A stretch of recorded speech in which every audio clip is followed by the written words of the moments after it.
বলছিলাম যে লস্কর স্যারকে আর আপনি দুজনে থাকবেন, তাহলে মনে করো পিডিবি স্কুল আছে।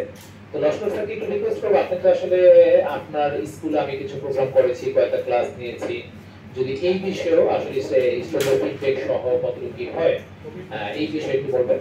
একটু একটা মিনিট আমি একটু প্রধান অতিথি, সম্মানিত আমার শ্রদ্ধাভাজন স্যার, এখানে যারা উপস্থিত আছেন, আমি আসলে ওই আনুষ্ঠানিকতার দিকে না যাই। আমি যেহেতু আমাদের সময় খুব স্বল্প, নামাজেরও ইয়ে হয়ে গেছে, আমি মূল কথা থেকে চলে যাই। আমি বেশ কিছুদিন যাবৎ স্যার যখন ফেঞ্চুগঞ্জে ছিলেন, ফেঞ্চুগঞ্জে থাকাকালীন সময় থেকে স্যার যখনই সময় পেতেন আমাদের পিটিবি স্কুলে উনি চলে আসতেন। তো এসে যে কোনো এক ফাঁকে আমাদেরকে বলতেন যে একটা সুযোগ করে দেওয়ার জন্য স্যার ক্লাস নেবেন। তো স্যার যেদিন আসতেন আমাদের স্কুলের স্টুডেন্টরাও খুব উৎসাহে থাকতো স্যারের ক্লাসটা দেখার ইয়ে করার জন্য, উপভোগ করার জন্য। স্যারের ক্লাসে স্টুডেন্টরা অনেক প্রাণবন্ত থাকতো।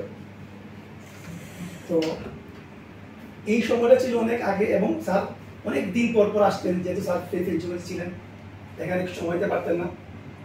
তো স্যার যখন বদলি হয়ে আমাদের পিটিবি ইয়েতে চলে আসলেন হেডকোয়ার্টারে, সেখান থেকে আসার পরে আসলে আমরা যেদিন আসছেন উনি তখন বলছি স্যার আমাদের স্কুল আপনারা একটা স্যার গত কয়েকদিন থেকে ক্লাস নিচ্ছেন,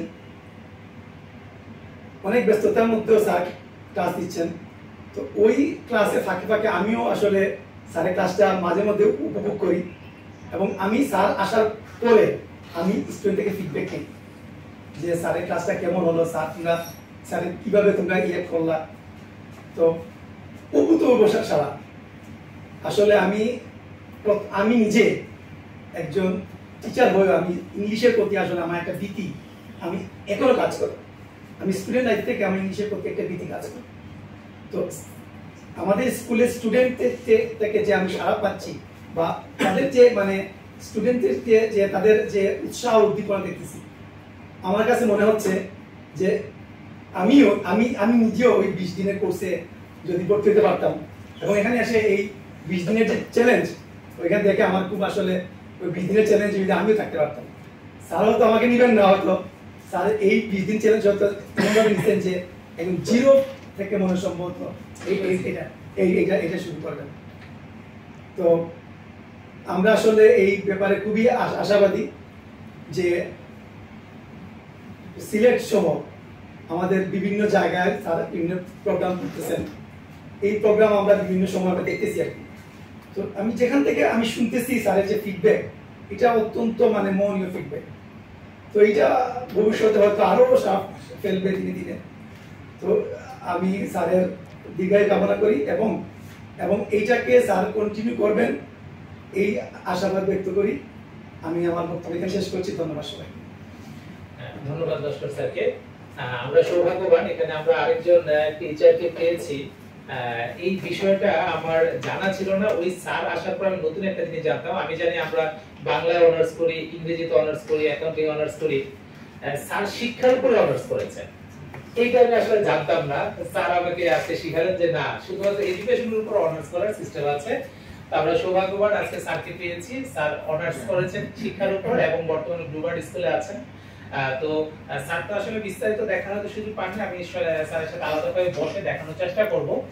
তো তারপরও যদি স্যার আমরা এই 20 দিনে একটা ছেলেকে মোটামুটি একটা লেভেল পর্যন্ত আনতে পারি, সেটা কতটুকু ভালো হবে বা কতটুকু সফল হবে, এই বিষয়ে আমরা একটু মন্তব্য দিতে চাচ্ছি। উপস্থিত সবাইকে ধন্যবাদ।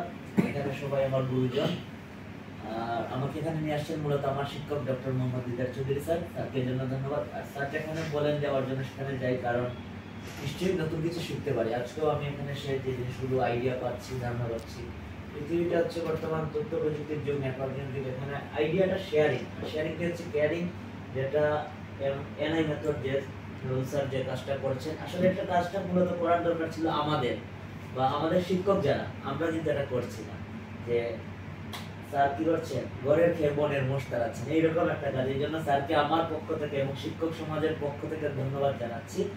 আর আমি বইটা খুব বেশি দেখতে পারিনি, কিন্তু তারপর আমরা যতটুকু দেখেছি বা স্যারের সাথে আমারও আইডিয়া শেয়ার করেছি, শব্দ আমরা কল্পনার মাধ্যমে শিখতে পারি। আমরা যদি ভীষণটা সামনে তুলে ধরতে পারি একজন স্টুডেন্টের সামনে, যেমন হাঁসের ছবি, একজন স্টুডেন্টকে যদি হাঁস কেমন, হাঁসটা কি করে, হাঁসের ইংরেজি কি, ডিউসিকে ডাক, এটা সবাই আমরা বলি, কিন্তু হাঁস তো ডাকে, হাঁস তো ডাকে, তাহলে মনে রাখতে এই সহজ। ডাকটা ডিউসিকে ডাক, এই দেন সিমিলারিটি আছে। সিমিলারিটি যদি আমরা খুঁজতে পারি, সামঞ্জস্য যদি খুঁজি, তাহলে নিশ্চয়ই আমাদের এটা সহজ হবে বোঝার জন্য।